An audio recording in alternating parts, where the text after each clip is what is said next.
But with that, we'll move on now and put the spotlight on the IT space. Accenture, remember, came out with numbers just yesterday, and the company was citing significantly elevated level of uncertainty despite reporting what was a good third quarter set. To discuss what the implications are for Indian IT, we have with us Sandip Agarwal, fund manager at Sowilo Investment Manager. Sandip, great to have you on. Thank you so much. That's the question.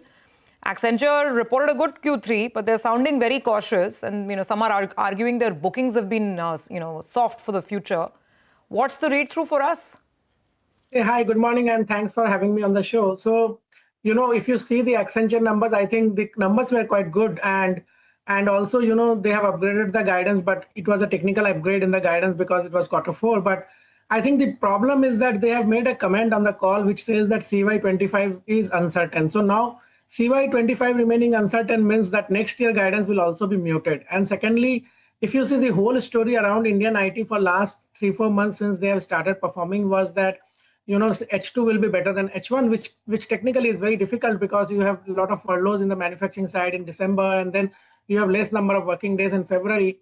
But still people were hopeful. Now with this, it also implies that for us also even H2 may not recover at all. And secondly, the stocks have run up quite a bit in last 2-3 months massively. Some of them have gone very, very high. And also, the biggest worry is that for the first time in last several quarters, we have seen a significant, weakness in the outsourcing book, which has never been the case in case of Accenture because they were always doing extremely well on the outsourcing side. And on the consulting, they were a little weak. So all these things seems to have one consensus call, which is there that, Indian IT companies management cannot give a bullish or a certain guidance when they come out with result on this backdrop. So that is the reading I have. Slightly out of the box question, Sandeep, since we talk about stocks near term, we will, right? In terms of what you like, etc. Can one of the larger IT companies, really pivot in some way, in a big way? Which kind of, is from an investor perspective, good. But of course, for them, in terms of, latching on to better growth areas instead of doing what they've always been doing. Or you think it's too hard? I'm talking about the larger ones. The smaller ones are nimbler and, we spoke with Latent View, for example, earlier. They're talking about moving from systems integration to AI integration kind of work. But what about the larger ones, Sandeep? Possible? The larger one, obviously, they are doing good amount of work and they are investing, they are training people and all. But you have to remember the base of the new business, which we are talking about, will be very, very small even after 5 years. So whatever, even if you grow them at, let's say, 30-40%, the impact of that on the overall numbers is very muted. So if you recall, after 2021, many of the mid-cap companies and really mid-cap like Persistent, Coforge, LTTS, LTI, many of them, became 10x, 8x, and they became actually large cap if you don't do a relative comparison with the TCS.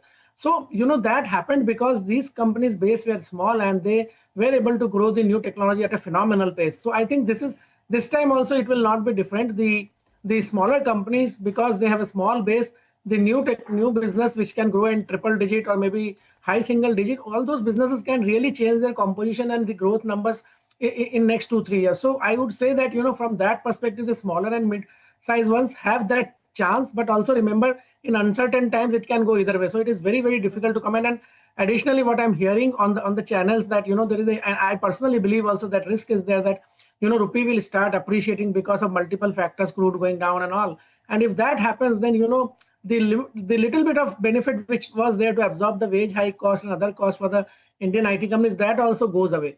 So I will be really concerned about the EPS growth X of buybacks. That is what my view is. Okay, so concerned about overall EPS growth from the IT sector, got that.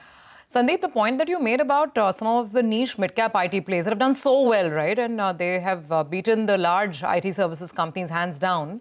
But even there, it's become very differentiated. There are companies like Coforge that have continued to grow well, continued to guide very strong. And then there are companies like KPIT Tech. This morning, we've woken up to yet another I won't call it a profit warning, but basically it's a mid-quarter warning of sorts. They're saying that ramp-ups are very slow, deal conversions are even slower than before. So I'm not able to understand if this is a company-specific issue Or is this ER&D in general? Is it an auto segment issue? Just give us some more color on what's happening with mid-cap IT, where some of the yesteryear stars are now struggling. So you're absolutely right. You have to remember this is more driven by the industry where you have exposure. So Coforge always had an advantage of having, good exposure to the travel industry, and they have benefited a lot after COVID because of that, because travel has consistently been going up and there have been mass scale implementation of, the softwares, the applications and everything in that space. So they have a big beneficiary of that. ER&D was doing phenomenally well till this, tensions started in Europe and some part of Middle East. And because of that, what has happened, the stocks of ER&D, which were insanely expensive, and at the same time, there is a disruption in the manufacturing side. So both have come together and they have disturbed this, and this profit warning and all, indirect, direct, whatever you are seeing, this is actually because of that. And I think that ER&D is actually a much better theme for long term than IT services. But the problem is that ER&D's peg ratios are much, much higher than the IT services peg ratio, although IT services peg ratio themselves are expensive. So, you have to play more industry specific games rather than, just, mid-size, small size or large cap. That will be really challenging to make money. So I would say you have to get the size correct, you have to get the technology correct, and then you have to get the segments correct. So it is a combination which you have to get right. So I know you can't talk stocks, so just tell us, where are those pockets where you're getting this beautiful amalgamation of reasonable valuation? Segment seems to be providing some comfort and growth as well. See, there are pockets in ER&D, very unknown kind of names which are doing decent, and you have to really, really do very, very lot of hard work and research to get them. And there's some pockets in IT services also where the services pieces are in Gen AI and digital, and the sizes are so small that this small percentage can make a big difference. As we run a PMS and we are bound not to disclose any names, but I can tell you that there are 2-3 names in AR&D, there are 2-3 names in the IT services. At least 4-5 names are there where you can still make a lot of money. But yes, in next 6 months they may also not make money, because stocks have run up crazy. I am not very comfortable with the peg ratios which the industry is going through. Okay, all right. Sandip, thank you very much. Good speaking with you. Appreciate your time here on CNBC-TV18. I think